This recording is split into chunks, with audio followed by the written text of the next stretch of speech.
Hi there, and welcome back to another edition of ScaleUp Radio, the podcast inspired by the Entrepreneurial ScaleUp System and designed to make navigating our scale-up journeys that little bit easier by learning from others' experiences. I'm Kevin Brent, and this week on the show, we dive into the culinary world with Claire Ladkin, and Claire is the founder of All About the Cooks, and this groundbreaking platform turns home kitchens into local marketplaces, letting home cooks sell their delicious creations to the local public. Launched in the throes of 2020, it faced pandemic hurdles like many of us, but emerged as a community staple, and we'll explore the startup's journey from the tech challenges and fundraising rollercoaster that Claire's been on to the marketing strategies that fueled their growth. And Claire shares her vision for a future where home-cooked meals really bind communities and that her platform helps to empower cooks nationwide. So if you enjoy this episode, make sure you don't miss any future episodes by subscribing to ScaleUp Radio wherever you like to listen to your podcast. You can also nominate a guest for ScaleUp Radio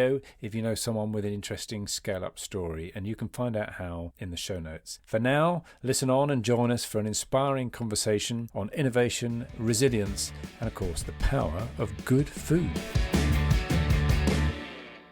Welcome to another episode of ScaleUp Radio. I'm delighted today to be joined by Claire Ladkin, who is the founder and CEO of All About the Cook. So Claire, welcome to ScaleUp Radio. Hi, Kevin. Nice to meet you. Yeah, brilliant to meet you. And so tell us, what is All About the Cooks? Sounds fascinating. I've had a quick look, but it sounds absolutely fascinating. Well, we are a suite of software which makes it very easy for talented home cooks to sell their food to local people. So if you can imagine that you're great at cooking something, you'd quite like to work in hospitality, perhaps it doesn't fit in your lifestyle, you have another job maybe, and do have a sort of side hustle where you make kimchi or birthday cakes or curry or something. There's no real route to market to make that happen easily. So people tend to go out on social media and put on Facebook groups that they're making their curries, and you can order your meal for Saturday. So they end up with this sort of flurry of direct messages through different social media, through Facebook and Instagram, people accosting them in the school playground, or neighbours' WhatsApp groups and things. What we do is give them something which can act like their own website. So they can send all the inquiries to All About the Cooks, to their page with their story and their menu. They can then choose their food, order and pay through the platform. Payments as well are quite clunky for home cooks who are selling independently, because it's either cash or checking you've got bank transfers, and if people haven't paid, will they turn up, and that sort of thing. So we make that all happen really in a very straightforward way for the cooks. It's hosted on an online marketplace, which means that you can also find cooks near you by putting in a postcode. Great. And how does the money flow then? So if I'm a customer, I pay through the marketplace. How does the money flow? How do you make money at the end of the day? We currently take commissions. So yes, you pay when you make your booking, and the cook has the reassurance of knowing that the food has been paid for in advance. They then accept the order, and that we use Stripe as our payment partner, and the cooks are paid within a few working days, and our commission is already deducted. We are looking at doing tidying that up a bit and making more of a combination of things. There are probably cooks on the platform who will be better off paying a subscription each month, and we'll be modelling all those sorts of things over the coming year or so. Great. So, and if I'm a home cook, am I choosing how often I want to cook and things like that, or how? Yeah.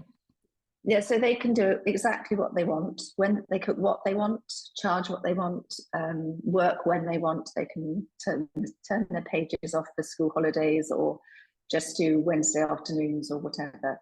So importantly, we're not a delivery platform. Right. And not only does this mean that we can keep our commission levels low, which is important for home cooks, but it means that we haven't got those big logistics, and obviously there's a big cash implication. We're not paying somebody to be delivering, and the cooks aren't having to pay out 30% to Deliveroo or something to have that done.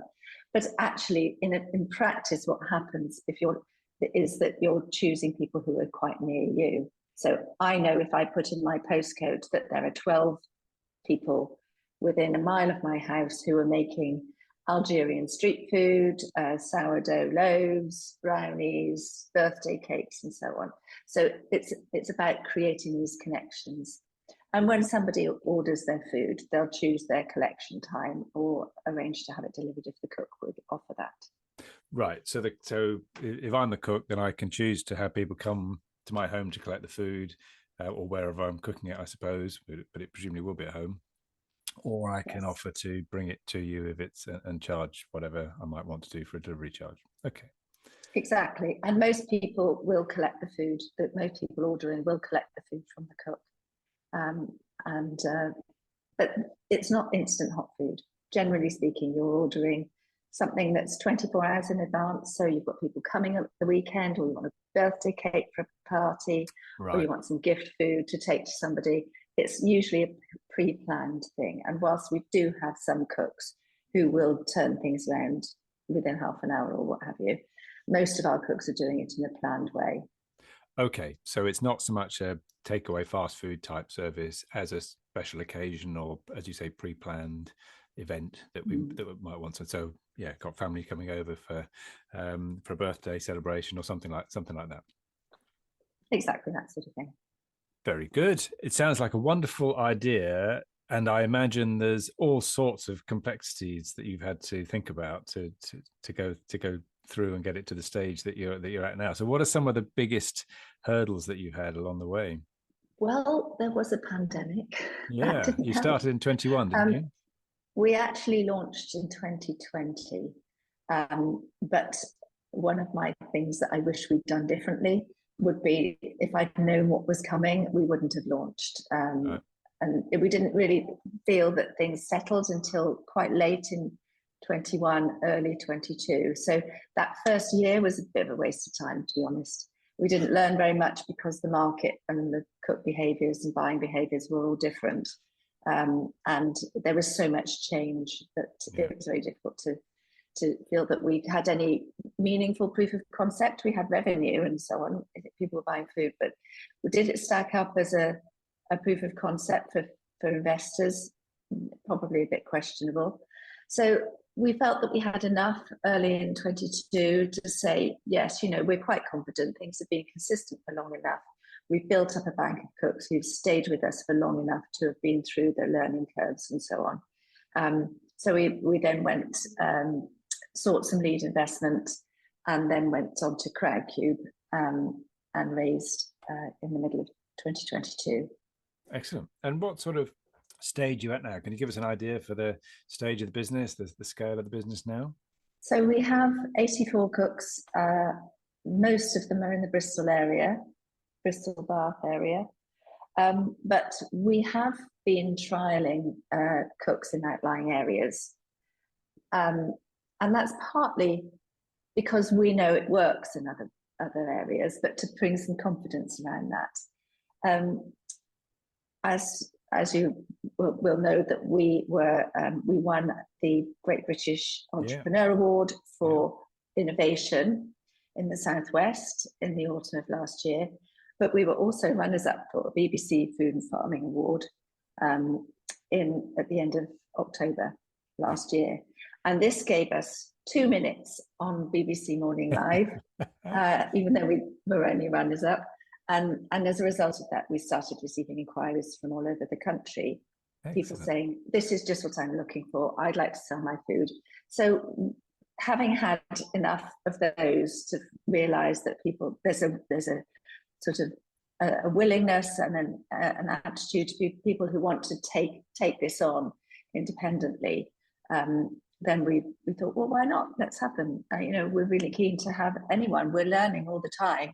The cooks who are doing really well on the platform are the ones who are using their social media and their neighbours' WhatsApp groups and so on to send their inquiries to their All About the Cooks page, so that we can deal with all that sort of admin. And that means that everyone has tidy comms, that are in an automated way, and it's all run very smoothly. And there's sort of protections for cooks as well in place. Very good. And what tell us the story as to what got you started. I mean, what took you down this line? My background is marketing, branding probably in particular. And then when my kids were little, it's always been a core value of mine about eating real food. I just think that it's if you have one rule, there's so many rules about food, aren't there? You have one rule, eat real food is a really good one to follow. Yeah.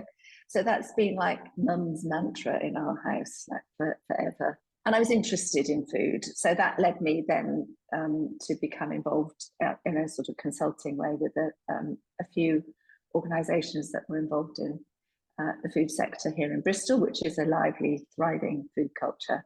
Yeah. And so I suppose I chaired a couple of organisations and then had a sort of quite involved leadership role, I suppose, in that food culture. So when this idea took hold, wouldn't it be great if you could buy food from local people? I completely recognised that this is something that is so much at the heart of communities, which is a really important part of why we were there for the BBC Food and Farming Awards. We were runners up for the Community Food Champion Award. Food is a catalyst which brings people together in our day-to-day lives, but through communities, through events, through celebrations. It's a way to share our culture and to give and receive. And we know that most of our cooks are doing this for money, but the community and the joy that they get from giving and receiving home-cooked food is a huge driver. Once this idea took hold, I knew I didn't know anyone who would be better suited to take that forward than me, really. And so I did. I've had to go through a huge learning curve because the idea of raising investment was quite alien at the time too. And I had some very early SCIS investments and took it from there. So yes, I've had to learn an awful lot. And I never would have thought this I would be founder of a tech startup either.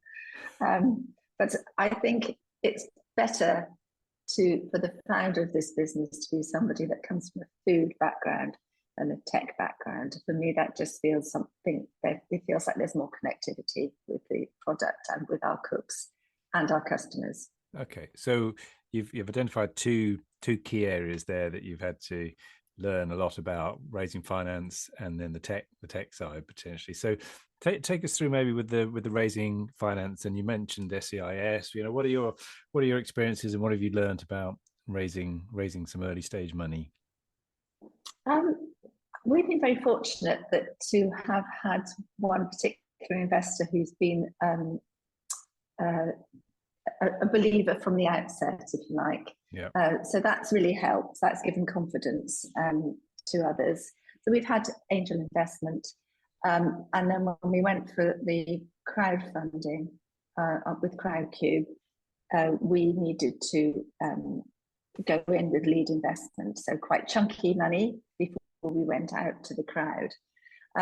So I managed to get one investor to agree to a match deal. So we agreed that if I could find matched money, he would give me an amount. So I ended up getting some corporate investment to match his, which gave us enough to go to Crowdcube and top up another 50%. Very good. Which is a very valuable thing to do. Yeah. So And so if you're giving advice to somebody then around raising money, what sort of things would you suggest people need to think about? Cash is just crucial in timing. And around the time of the Great British Entrepreneur Award, we had a massive cash crisis. Right. At the end of last year, the last quarter of 23, actually probably more than that, from and probably the summer on was just felt like wading through treacle, and our cash was going lower and lower. We'd given the team notice. We got so close. I wanted to sort of kick the can really on a big investment and to get some money to tide us over while we proved a few more things to our investment proposition, which is going quite well at the moment. With things are stacking up. But so I tried to get some support for a top up, just 100,000, just to get us into the next stage, so that we had a stronger proposition for more serious money. And I had half of that, but it wasn't enough. And I wouldn't have taken any money if it wasn't enough to get us to that next point. And we had the closing comms were all prepared. The team had sort of stayed with us and were very loyal, but their notice was running out, and we were there. And I was so close to calling it. And I thought, well, there's this one guy, this angel, who really loves what we do. And he told me that if he did it, he'd come in with something that was chunky. For early stage investments, that is. So I thought, I'll give him one more call.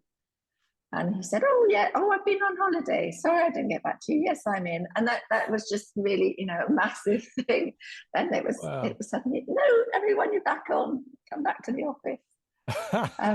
And so that was very powerful. Somebody else came in a little bit afterwards that as well to give us a bit more support.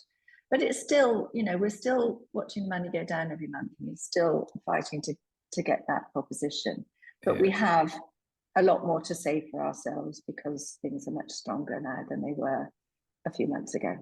Yeah, the night of the Great British Entrepreneur Awards, I'd actually sort of, after all this has happened, I went down this horrible cold, and I was sitting at home in my pajamas, really not expecting that we would win the category. And I started getting messages coming through. So I wasn't even there. Oh, so you weren't actually weren't able to attend. I wasn't even there. I spoke to somebody else just a few weeks ago, actually, that was the same. They were all ready to do it, and they went down with some horrible lurgy and couldn't attend as well. So goodness. So you found out from when you were from your sick bed, essentially, that you'd won. Yeah. But just going back to your investor, that just illustrates, doesn't it, the fine line between making it to the next step, the success, and perhaps having to have closed it. It was pretty much one person, one phone call. Yes, it was. And, obviously there's a huge amount of luck in there too. But it was very meaningful for him, because he felt that he could do something that was really valuable and important. And it did make a huge difference. Yeah. It made a huge difference. Yeah, no, very good. And where's the majority of that money going on? Is it going on the tech, on the platform? No, it's going on 3 people. Right. I have a team of 3 people, and that most of that money is going on paying them each month. It's quite lean, it really is quite tight. I'm not drawing money out of the business at the moment, but I pay 3 salaries. And that's a marketing person, a growth and ops person, and somebody who's in charge of the cooks and the cook community and cook onboarding. Very good. Very good. So you mentioned the technology side, having to learn that as well. So take us through some of your learnings there. You understand food and you know what you want to achieve, but you're not necessarily, by the sounds of it, writing the code yourself. So tell us about that. No, I'm not. Although I do know a lot more about it than I did when I first thought, let's just build websites. Of course, it's a lot more complicated, especially for something as transactional as what we're doing. So we started out. I was overwhelmed with the choice and making a choice about how we go about building this. I kind of mapped out what we wanted it to do. I didn't know if it was practical, so I took it to a few developers or agencies, and the amount of money that I got such conflicting advice from, oh no, this will be 50,000 to build this cheap and cheerful minimal viable product. Yeah. You could get a couple of students to knock that up over a weekend, and everything else in between. So eventually we sort of hit a middle ground and had an independent software developer do it he was working from home as a sort of bit of a project. And he still looks after it for us now, although we've had several iterations and changed the user experience. We've learned an awful lot. We're still a little bit limited by it, but one of the reasons that we'll be raising imminently is that to improve the technology, in particular the cook onboarding process. Right. As that at the moment is more manual from our end, from the business's end, in terms of onboarding cooks, than it should be, because we have to do that. We have to take their information and then build their pages, whereas we would love to have this lovely shiny onboarding portal, which meant that it was self-populating and people could upload their photographs and certificates and so on themselves.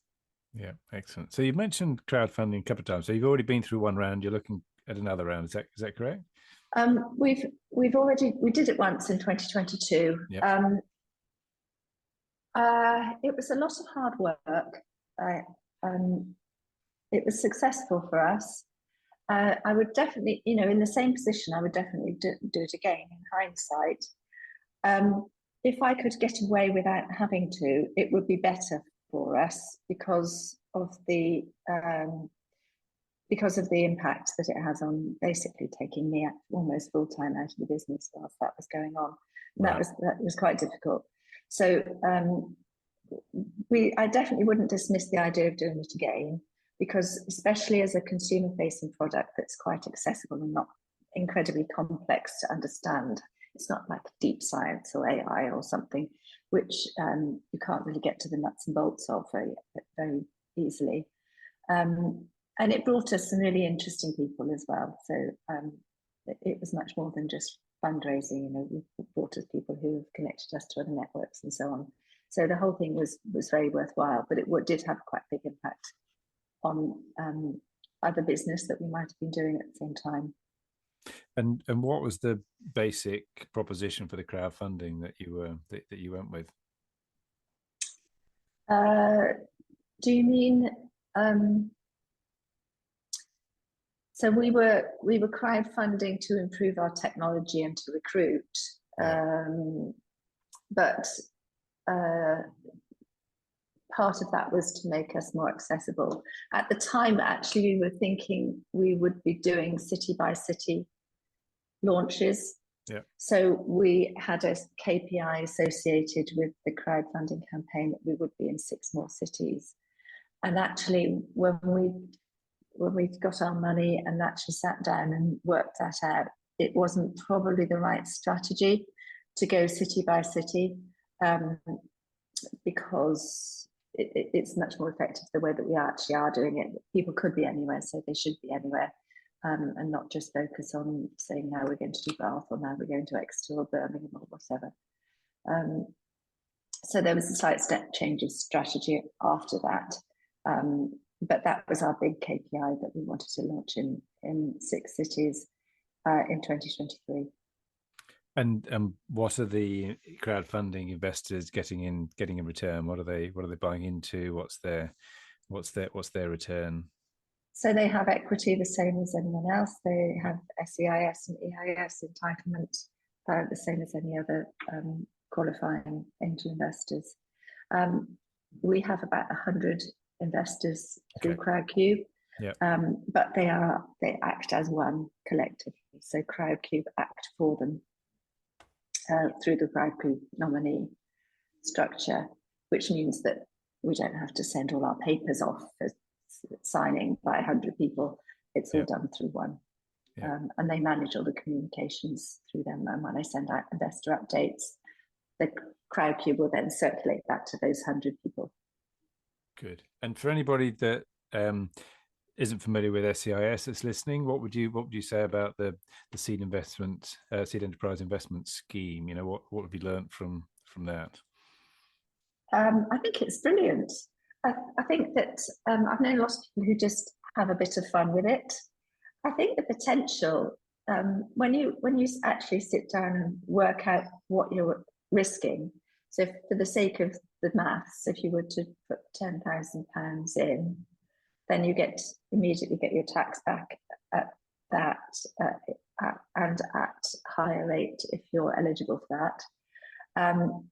And then if it all goes horribly wrong, you get the tax back or a proportion of it. You'll have to check this because I'm not an accountant. So what you're actually risking is really minimised. As an investor, so yes, and the EIS is much the same, except you don't get quite so much back. It's not all at higher rate tax. And we missed out on the change that happened over COVID, where the threshold for a business being able to take up to 150,000 in SEIS, that went up to 250. But we missed out on that because we had already taken EIS. And what sort of hoops did you have to jump through to get approved under the scheme? We had to send through our financial forecasts and demonstrate that we were doing what we were doing properly. But actually, it wasn't that difficult. I suppose the key qualifying thing is to show that you're a business that has some risk associated to it. So it's high risk, high reward, that sort of thing. And many tech-based businesses that follow that pathway, and that we were doing something new and innovative, and that people were going to learn from. I think you would struggle to, if you were to open a retail outlet and expect to get, that wouldn't really qualify. So the nature of the business is more nuanced than I'd say. I'm not attempting to advise anyone about it, but it applied to us. We filled out the forms, we gave them the business plan, and we got the tick in the box. So it wasn't that difficult to do because we fitted the bill. If it was a bit borderline, maybe you'd have more questions asked. Very good, excellent. So you built up a small team already. What sort of challenges have you had in terms of hiring? And you mentioned the salaries aspect, but what have you learned from taking on a team of people so far? They're brilliant. I mean, it's the idea of bringing people into the business who are better at doing things than I am. Yeah. It just makes perfect sense. And they've been, I know that I get energy from them too. Yeah. And they lift me as well as everything else. So it's been brilliant to have brought people into the business and to have had some consistency with the same people for a period of time, to actually see how when everyone brings their bit and we all work together, because we're a small team, we do that. So if we're collectively discussing some big decision, for instance, the idea that we would start taking cooks onto the platform from anywhere in the UK, that was quite a lot of brainstorming, but I felt like that we had sort of different viewpoints and different expertise. And Izzy, who looks after our cooks, was speaking from their point of view. Melanie, who does our marketing, was talking about from the marketing point of view. So everyone has a different viewpoint, but it's been brilliant to see how they've been together. We're stronger than the sum of the parts. Yeah, good, excellent. Now, I guess with a business like this, often you've got to get the biggest challenge is getting both sides of the circle, if you like, working together, because you've got your customer base and you've got your provider, whether it's the cooks in your case, and one needs the other in order for it to work properly. You've already hinted at it, but I guess you overcome that challenge a little bit by encouraging your local chefs to do their own social media and their own marketing. Is that, if I understand? Yes, that's really important. We have a pretty good picture of what we're doing looks like in a more mature situation. And that we started in Bristol, and so we have this concentration, like I mentioned, about there being 12 cooks within a mile of my house. Yeah. If you were to go to Manchester, you wouldn't have the same position. So but the main orders, certainly when people first join us as cooks, are their friends and family, the people who live down the road, the people who they bump into in the playground at school, the people from the office, their friends and family who know that they cook or that they make birthday cakes for people and so on. And by giving them a way to leverage that in a modestly, I suppose, gives them the power. We send them tools and we give them advice, and there are little videos and things showing them how to set up their Instagram account and how to connect that so that people can go from their Instagram to their All About the Cooks page. As an example, we send them artwork, which is a template which we put their photographs and their things in, so that they can get them printed and drop them around their neighbours' houses and things like that. And what we want really is for each cook to bring 40 people, and everyone benefits from the whole, because you start having this market network that happens, which is why somebody who's selling jam in the same area as somebody who's selling cakes or curry or Sunday lunches, they're not conflicting against each other, they're very complementary to each other. By bringing people into the whole, it's enriching everything else. Very good. Now, and I get from what you said right at the very beginning that it's quite different from fast food, Deliveroo kind of experience. Is there anybody else trying to do what you're trying to do?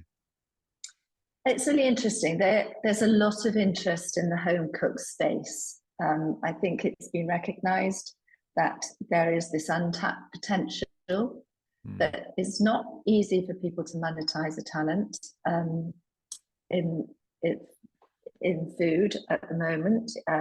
And working in hospitality is only one way to do that. It doesn't suit everybody. People who have responsibilities at home and so on, or don't want to work in conventional ways.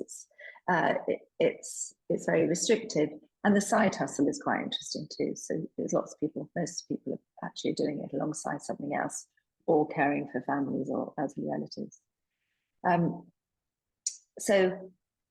Yes, they can make whatever they like and charge what they like and run their own micro business that way. And for you, is there it sounds like you're raising money, so break even point must be somewhere in the future. What do you have a feeling for? What's the numbers for you to break even? How many chefs? How many orders? How far away is that?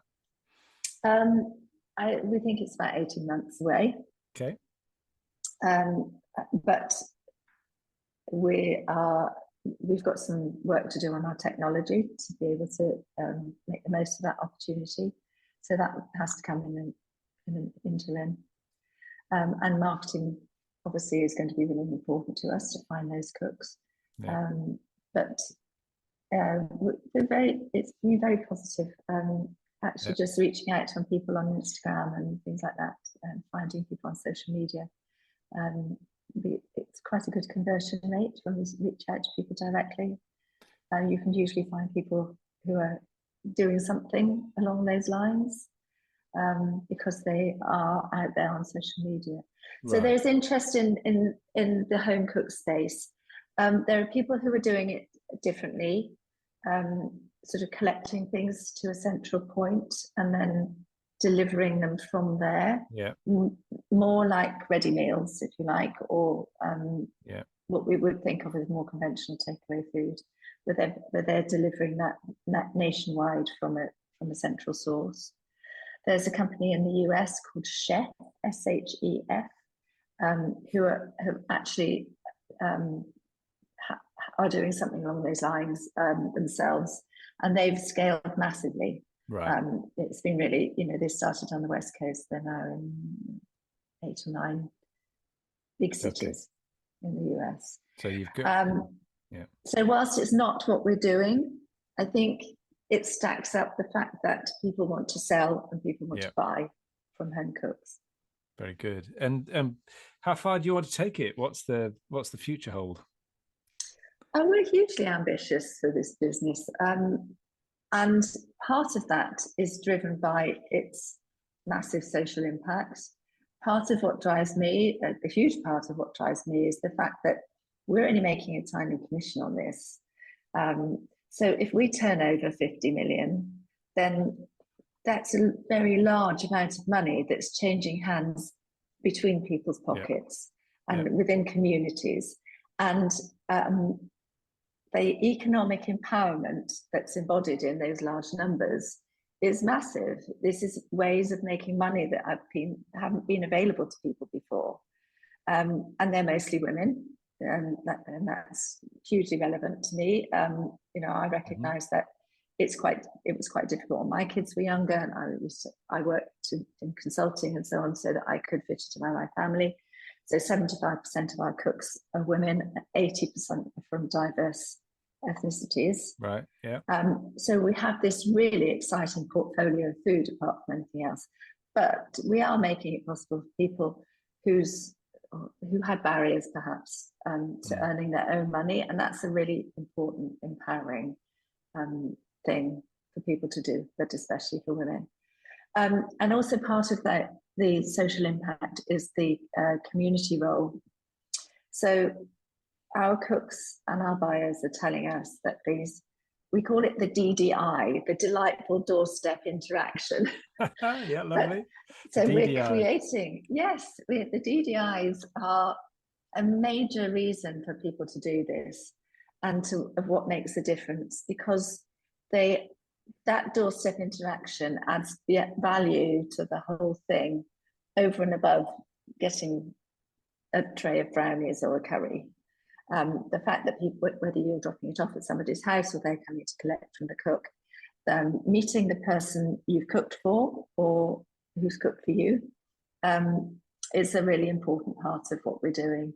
And food just brings people together. And we saw that a little bit in lockdown, didn't we? That people were talking about what they were eating all the time. It became the most important thing in the day.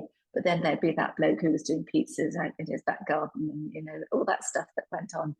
And a lot of it is, those sorts of really hyper-local connections are a very valuable thing. I'm convinced that somewhere within what we're doing is a solution for feeding aging populations and so on as well.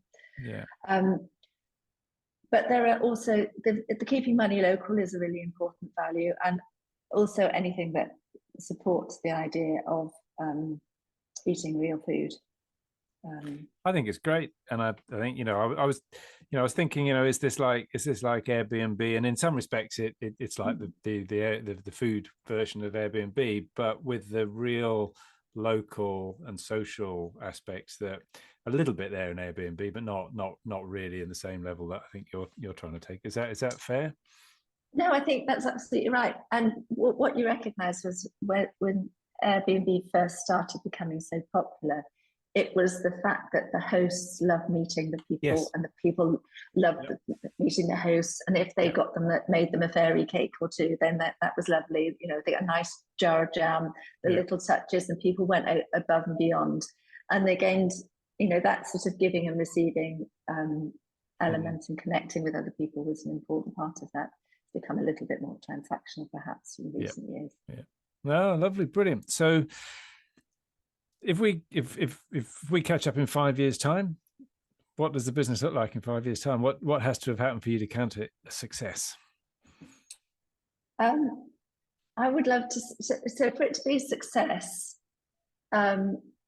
means that it has to be happening. It has to be happening organically, and I think that this is something that could become part of our day-to-day lives. I mean, going back to Airbnb, everyone thought it was bonkers at first. Why would you go and stay in somebody's house when you didn't know who they were, and they could be an axe murderer or whatever? But we love it, and it's a big part of our lives. I can see that All About the Cooks could become a big part of people's lives, and that within a suburb or a village or something, you could have one. You could be buying marmalade from somebody, and they could be buying your curry. They could be buying your fairy cakes. You could be exchanging things on a regular basis through the platform. I can see a day where 1 in 500, 1 in 100 households had somebody selling what they're making. And the reason for that is because it's a concept that is as old as the hills. It's how villages and townships and communities were first built. The people who were good at building things did the building, and the people who could teach kids how to read did that, and the people who cook. Yeah. So I think it's not a new thing. Brilliant. No, I love it. Really, really good. So it's I've found it fascinating talking with you, Claire, and certainly wish you all the best of luck with it on the rest of your scale up journey. Are you all right for a couple of quick fire questions before we close? Sure. Brilliant. So if you could go back to your younger self, now I guess you could take that going right back to however young you want to take it, or whether you take it back to when you started the business. But what advice would you give yourself? But back to when the business first started, I think I would have said to wait. The big thing would have been to wait and to not rush into anything, to get it right first and to understand it better at first. Having said that, though, we wouldn't have learnt. You've got to make some mistakes, haven't you? Yeah. So, just crack on. There is something around putting yourself out there. I actually find that quite difficult at first, and to sort of hide away in the office. But I am much better at that, and it really pays off to getting out and meeting people and sort of telling the story more. So that's quite an important one, I think. Lovely. I was a bit hesitant at first, but good with it now. And you mentioned you've gone on a real learning curve. We covered a couple of bits around finance and around technology and things, but what sort of things have you found useful to help? What learning resources, books or podcasts, or what anything you'd like to highlight to other people that you think might be useful? So we have a group of people who act as advisors, and they have been so generous with their time. We haven't got loads of money to be paying consultants and things like that, but by listening to other people and asking people for advice, and not asking for them advice just when you're really looking for money, but just asking you to say, about this, can you help me?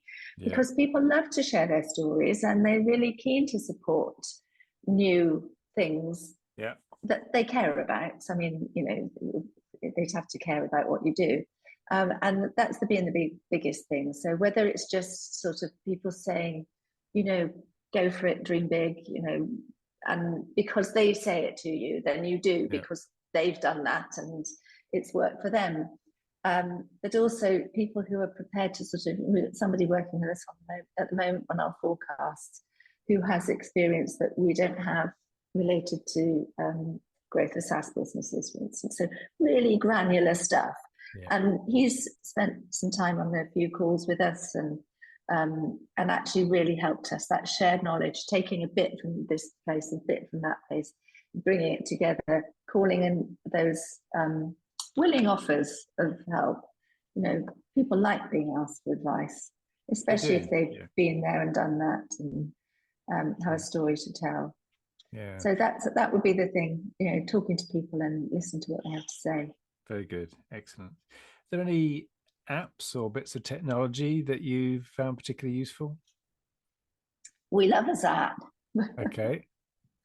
So it's really nice to get, when we get an order, when we get a new cook sign up, we get a Zap to the Slack channel, and that pops up on your phone, and you could be doing, in the middle of, doing something really ordinary at the weekend and think, oh God, we've had lots of orders today. That's really nice. And it just keeps that going. So we do love a Zap, connecting things up with Zapier, whatever it's called. Yes. So that's fun. That's it's also sort of helps to keep in touch with what's going on. Rather than having to log in and see look at the numbers on the charts. It's quite nice to get a feel for. So I came in this morning, I thought, we had lots of sign-ups over the weekend. Let's have a look and see who they were. Yeah, I should imagine it's much nicer to have the little ping from Zap saying you got a new sign-up than it is to have the notification from the BBC News that there's some major alert or something that's come through the phone. Exactly. Good. Okay. Who's had the most influence on you, would you say, as a business leader? There are lots of people I admire in the space in different ways. So I think I'm going to say somebody like Asma Khan, who is a chef, has a big restaurants in London, and hugely successful chef. But she recognised this thing about women cooking, and bringing women into her restaurants. In her case, it's Indian food, and the fact that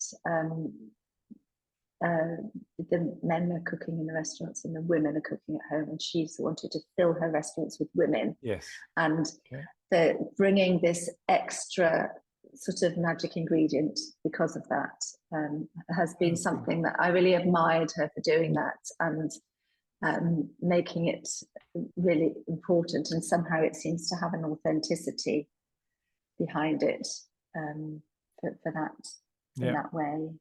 Very good, very nice. And I think you've already hinted at it, but what's your most successful marketing tactic, way of finding either new chefs or new customers? What's the most successful for you? Well, in a really sort of tactical and down-to-earth way, Google. Yeah.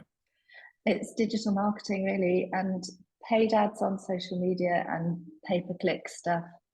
That's been the thing that's driven so much. And the fact that you can just turn it on and turn it off, that makes such a difference. So, depending on how much you've got to spend or whatever, but it always, I say it's like a tap we can turn on and off, and it is. We just have to be able to keep feeding it with the cash. But then the cook inquiries come in. Yeah. It's quite straightforward.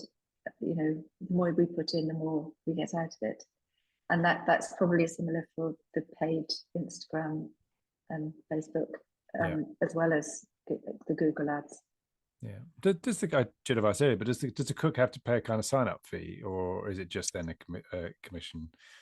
No, I mean, we've tried really hard to make sure that there are as few barriers to entry as possible. There are still a couple that we can't avoid. So everyone who joins the platform has to have registered with their local council. They don't have to have been inspected, but they have to have registered. And when they are inspected, we expect them to get a 4-star minimum, which is actually perfectly possible in most home kitchens. It's not an unachievable milestone by any means.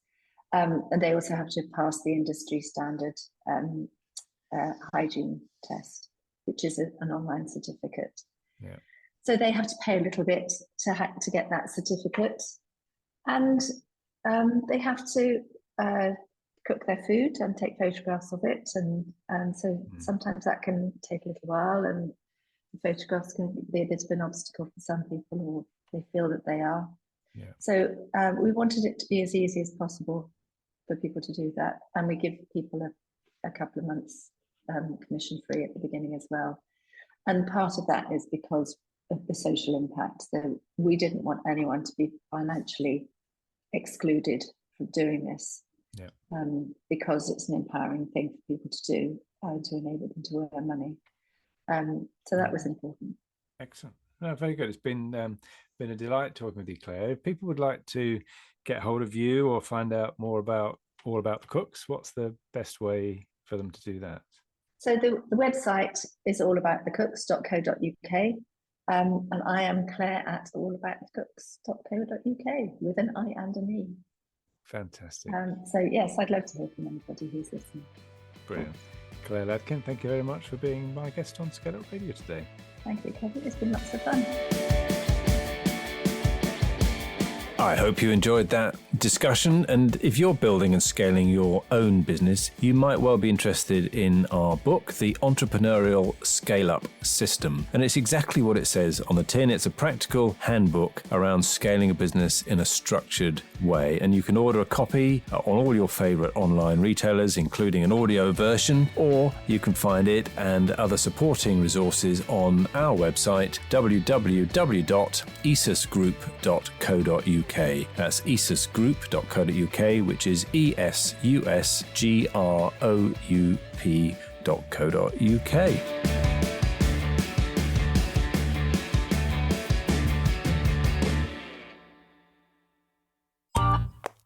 This has been a Monkey Pants Productions podcast.